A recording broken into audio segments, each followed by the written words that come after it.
So you've been an educator through the rise of the smartphone, and my question basically relates to procrastination and task delay, needless task delay specifically.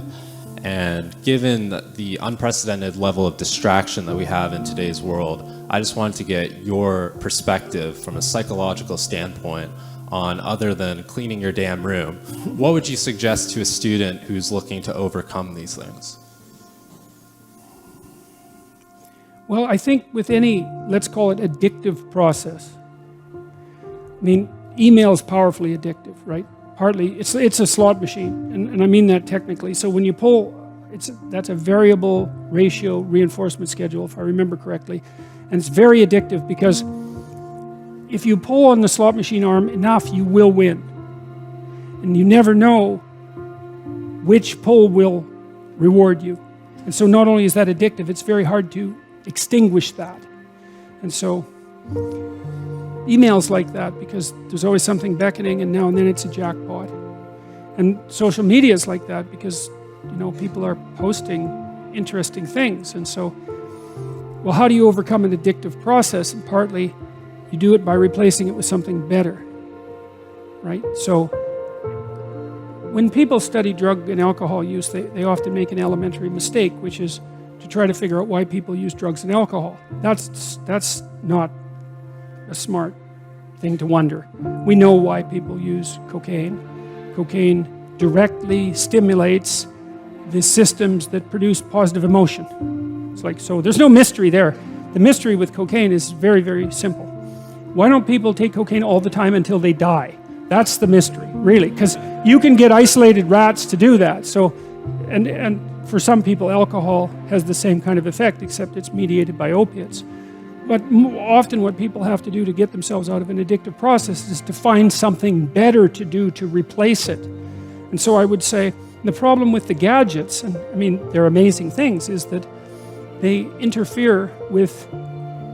proximately interfere with medium to long-term goals, I would say. And so I think the first thing you have to do to bring them under control is figure out what it is that their use is interfering with. It has to be something important. So you think, well, I want to do something important. Well, what is that?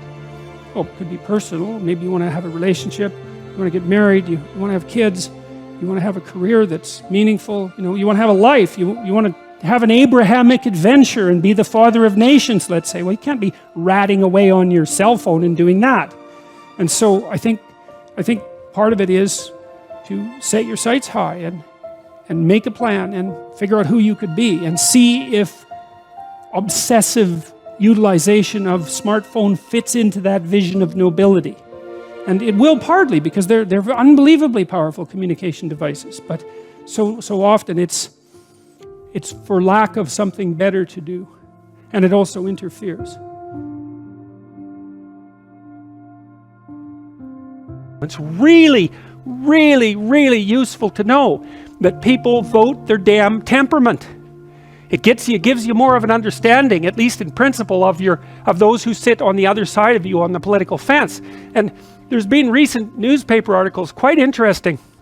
I tweeted a couple of them about this company in UK called Cambridge Analytics, and they're using the damn Big Five. They can extract out Big Five information from your Facebook likes. They've got a model of every single person in the United States Big Five personality, and they help Trump craft political messages right down to the level of apartment buildings to appeal to people based on their Big Five temperament. And that's all recent work. And so one of the things that's very interesting is we are teaching computers to understand us so fast you can't believe it.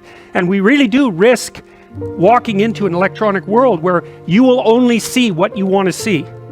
I mean, obviously the marketers are trying to do that as fast as possible, right? They only want to send you ads that you're going to be interested in because it's expensive and foolish to send you anything that will annoy you or that you'll ignore.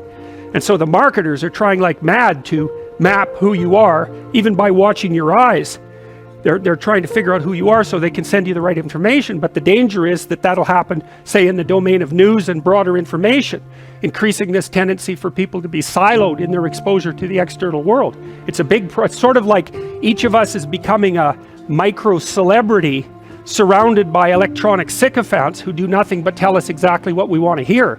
It's a real problem. Karl Popper, a famous philosopher of science, said that one of the things that you should do, and this is akin to the Piagetian view, is you should always look for information that contradicts your current viewpoint. Now that's painful, right? Because who wants their axioms contradicted? It can take you apart.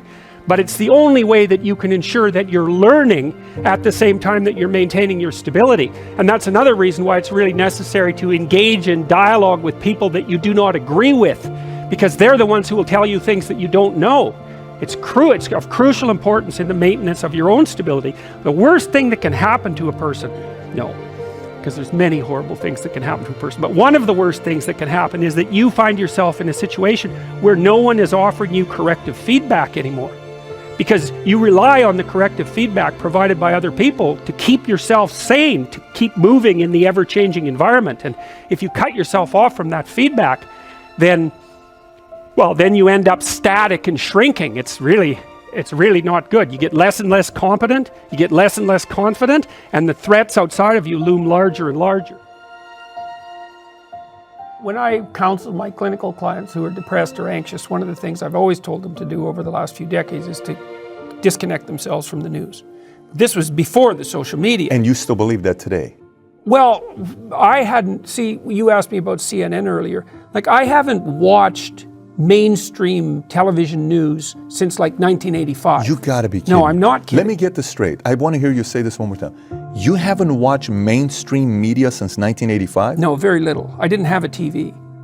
I didn't have a TV since about 1985. When's the last time you watched CNN? Probably in an airport for a few minutes. I virtually never watch CNN. So if I come to your place, I know you have some interesting collection of art that you collect, but if I come to your place, your TV's not going to be on CNN. There's no TV. There's no TV in your house? I haven't had a TV since 1985. I realized back in 1985 that news wasn't news. If it was only news for a day, it wasn't important. So I read magazines. You know, I read Harper's, or I'm not at the moment, Harper's, Atlantic Monthly, The Economist. Those were my basic sources for news. Now that's changed, you see, because I got tangled up so badly in scandal 2 years ago that I've been on top of, especially social media, like an obsessed addict for 2 years, trying to manage it.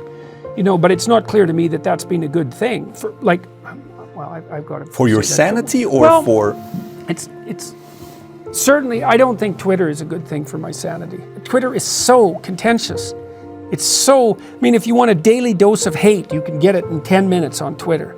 You know, if I post something, you know, there's a number of comments about whatever I posted, and 1 out of 4 of them is brutally rude and obnoxious, as nasty as it can possibly be. And that's very, very common. And like, you know, people are quite sensitive to negative information. We're more sensitive to negative information than we are to positive information. And I'm not complaining. I don't have to use Twitter. It's a completely voluntary choice. And I'm certainly a massive beneficiary of the existence of social media. So I'm not complaining about it. I don't have a right to complain about it. But it exists in absolute contrast to my experiences in the world. Like, it's not like I'm walking down the street and 1 person out of 4 jumps out of an alley and like curses me. I haven't had a single negative interaction with an individual, but I've had thousands of interactions with individual people on the street, let's say in airports and so forth, in the last 6 months, and every single one of them has been overwhelmingly positive. So that's reality. Then I go into Twitter and it's like, oh my God, it's just brutal. There's no shortage of ridiculously positive things that are happening to me on an ongoing basis. I can't even believe it. But the same is true on the negative end. And so what's happened is the range of my emotional experience has expanded almost unbearably, I would say. So, and again, I'm not complaining about that, because I could choose to do it differently. But some of this has also been a matter of management. It's like, it is literally the case that although it's been a little better over the last 3 or 4 months, for about 18 months in a row, I was at the center of a scandal that could have taken me out at least twice a week. So constant, non-stop scandal of one form or another. And so that took a lot of juggling and management to see what was going on, and I was paying attention to social media and trying to figure out how to respond in the press and on YouTube and on my blog and all of these sorts of things, trying to learn how to do that. And so it's been an obsessive learning experience, let's say. YouTube has served me very, very well. My blog works out very well for me. The podcast, I have a podcast, it's very popular. That's worked out really well. Facebook, I don't pay much attention to Facebook, although I post on it. Twitter, that's something else. Twitter is, Vicious, I don't know what to do with Twitter.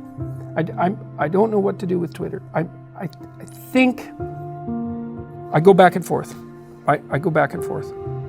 You know, there's a part of me that there's people I keep up with on Twitter, the people I follow, some of these IDW types, so to speak. You know, I see what Shapiro's posting, I see what Brett Weinstein's posting, and Sam Harris, and I kind of keep in the loop that way.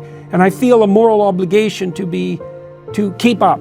And I have 900,000 followers, and I feel an obligation to them too. But there's also this addictive curiosity, you know, that what's happening? And I tried to pull myself away from that on the TV news, because it's the same thing except in much less concentrated form. And it was good for me. And I do think if it's only important today, it's not important.